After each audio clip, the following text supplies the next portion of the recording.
ഭഗവാൻ ശ്രീകൃഷ്ണൻ അവതരിച്ച ഉടനെ, കൃഷ്ണന്റെ അവതാരം നടന്ന ഉടനെ തന്നെ ഭഗവാൻ ശംഖചക്ര കഥാരൂപം കാണിച്ചു.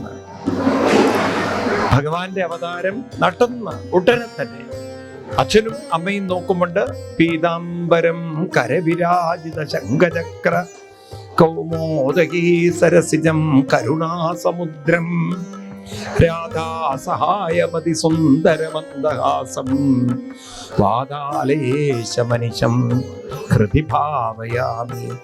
ഭഗവാൻ ഒരു നിമിഷം ശംഖചക്ര കഥാരൂപത്തിൽ നിന്നോടെ. എന്തിനാണ് ഭഗവാൻ ശംഖചക്ര കഥാരൂപത്തിൽ നിന്നത് എന്നാണെങ്കിൽ ഇത് നമ്മൾ പഠിക്കേണ്ടതുണ്ട്. നിങ്ങളൊക്കെ ഭഗവാന്റെ ചതുർഭുജ രൂപം കാണാറുണ്ട്. ഈ ചതുർഭുജ രൂപത്തെക്കുറിച്ച് ശ്രീമദ് ഭാഗവതത്തിൽ പറയുന്നത് ഇതെല്ലാം ചില തത്വങ്ങളുടെ പ്രതീകമാണെന്നാണ്. എന്താണ് ഈ ചതുർഭുജ രൂപം എന്നാൽ? പുരുഷാർത്ഥത്തിന്റെ പ്രതീകമാണ് ചതുർഭുജം. ഓർത്തോണം.